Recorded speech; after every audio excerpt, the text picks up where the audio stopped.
Сәлем достар, бүгін сіздермен дастарханның сәнін келтіретін қытырлақ рецептімен бөлісемін. Видеоның соңына дейін қарап, ұнаса лайк басып, каналға тіркеліп, қоңыраушаны баса кетіңіз. Ол үшін бізге жұмыртқаның сарысын ағынан ажыратып, мискамызға салу қажет. Жұмыртқаның сарысы сіздің тағамыңызға ерекше түс беріп және жұмсақ қылады. Одан кейін бүтіндей 2 жұмыртқаны қосып, барлығын қол миксердің көмегімен араластырамыз.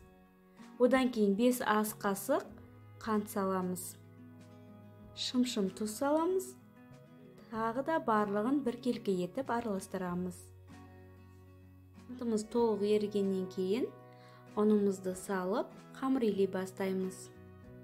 Бұл жерде ең маңызды ескеретін жағдай, ұныңызды егер көп салып жүрсеңіз, сіздің қамырыңыз қатты болып қалады.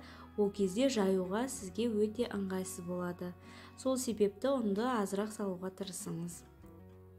Осылай дайын болған қамырымызды пищевой пленкамен орап, 30 минутқа бөлме температурасында қалдырып қоямыз.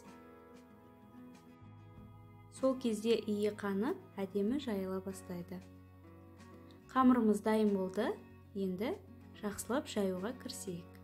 Ұнды кішкене үстелдің үстіне сеуіп, оқтаудың көмегімен қамырымызды жаямыз. Мен бұл жерде қамырды қалыңырақ етіп жайдым, өйткені отбасыма солай ұнайды. Сіздер неғұрлым жіңішке қылып жаятын болсаңыздар, соғұрлым сіздің қуырыстарыңыз өте нәзік болып шығады. Сондықтан қамырды өте жіңішке қылып жайыңыздар. Енді осылай туралған қамырымызды қызып тұрған отта вилканың көмегімен гүл тәріздес қылып, осы видеодағыдай орап шығыңыздар. Қытырлақтар өте тез пісетіндіктен, бірінші, екінші қытырлағыңыз кішкене күйіңкіреп пісуі мүмкін. Сондықтан уайымдамаңыздар, бәрі жақсы.